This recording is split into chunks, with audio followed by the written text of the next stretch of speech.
nagbabagang balita sa oras na ito. Pumasok na sa ikalawang araw ang pakikipagpulong ni dating senador at personal emissary ni Pangulong Aquino na si Mar Rojas sa mga opisyal ng Taiwan. Sa kabila ng 9 na oras na pulong na ginawa ng dalawang panig kahapon, tila hindi pa rin naaayos ang gusot sa pagitan ng dalawang bansa na nag-ugat sa pagpapadeport ng Pilipinas sa 14 na Taiwanese citizens papuntang China. Ayon kay Rojas, matindi pa rin ang sama ng loob ng Taiwan, lalo tila nabaliwala lang daw ang citizenship ng mga pinadeport sa China.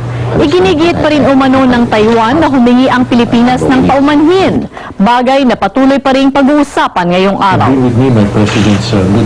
Sa ating health news, inilunsad ng DOST at DOH ang proyektong mosquito trap sa Tacloban City. Isa itong aparato na nangaakit sa mga lamok para mag-iwan ng itlog sa trap. Papatayin naman ng mosquito trap ang lalabas na larvae o kitikiti, dahilan para mabawasan ang populasyon ng mga lamok at posibleng makabawas na rin sa insidente ng dengue.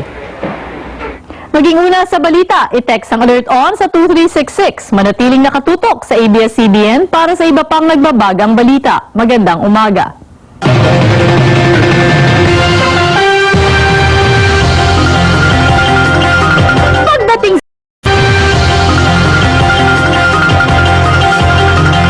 Narito na nagbabagang balita sa oras na ito. Niyanig ng magnitude 4.1 na lindol ang Batangas kaninang bandang alas 10 ng umaga. Ayon sa PHIVOX, nasa 25 kilometro hilagang kanluran ng Nasugbu, Batangas ang sentro ng lindol. Naramdaman naman ito sa Maynila, intensity 4 at intensity 3 sa Quezon City at Pasig City. Wala pa namang naiulat na pinsala sa nilang lindol at kaninang madaling araw ay niyanig naman ng 5.5 magnitude na lindol ang New Zealand. Isa pang kapapasok lang na balita, simula ngayong araw na ito, pansamantalang ipitigil ng POEA ang pagpoproseso at pagpapadala ng mga OFW papuntang Bahrain, Libya at Yemen hanggang di pa bumabalik sa normal ang sitwasyon sa mga lugar na ito.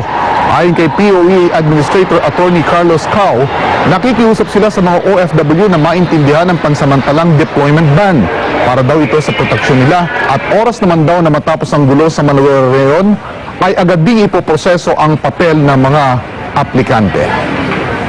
Maging una sa balita, i-text ang Alert On sa 2366 at manatiling nakatutok sa ABS-CBN para sa iba pang nagbabagang balita. Magandang umaga.